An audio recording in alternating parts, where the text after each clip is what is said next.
His piece today in page 3 of the Financial Standard explores, fueled by lofty reviews and studies. Investors built high-end houses and malls for cash-rich segment that turned out to be false.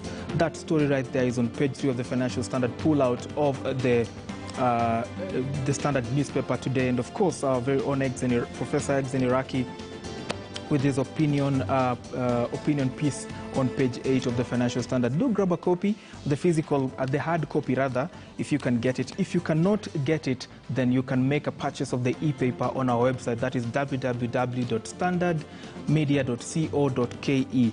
A piece of that goes for just 10 shillings. And of course, you remember that the Standard is Kenya's boldest paper. Of course, only the bold tell the truth. Let's now give you the stories of the day. It is a financial reporting season and the financial sector seems to be the best performing sector. While banks have dominated headlines over the last 2 weeks, insurance and financial service companies are also defying the odds.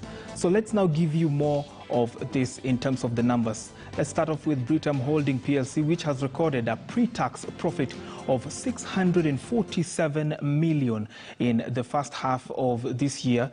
This compared to a loss of 2.3 billion last year. This is despite an increase in the company's total expenses, which grew to 18.9 billion Kenya shillings, up from 15.1 billion last year. The company's total income, however, grew to 19.7 billion, up from 12.9 billion in 2020. The profitability is attributable to improved performance of financial markets, including the stock exchange. Let's now have a look at what the officials had to say on the same. We did record a 16% increase in claims and policyholder benefits during the first 6 months of the year.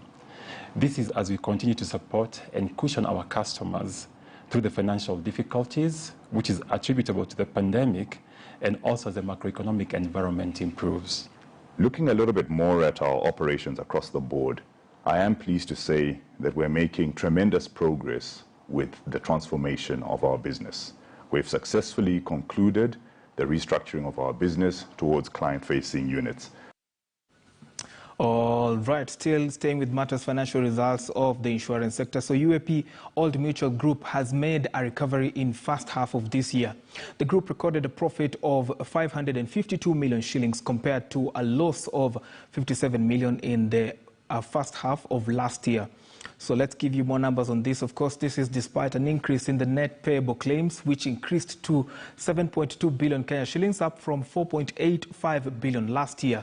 The company attributes the recovery to improved performance of the NSC, which saw its investment income double from 1.3 billion shillings last year to 2.88 billion shillings this year. The company says it is focused on concluding its acquisitions and consolidating its business.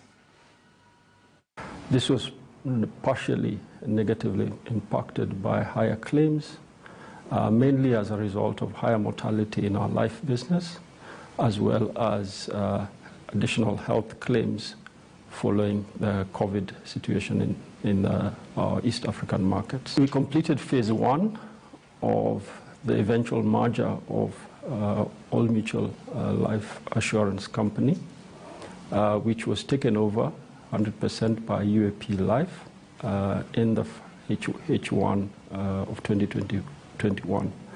In H2, we intend to complete the conversion of Old Mutual Life Assurance Company to a closed fund, which means that our products will be primarily sold through UAP Life.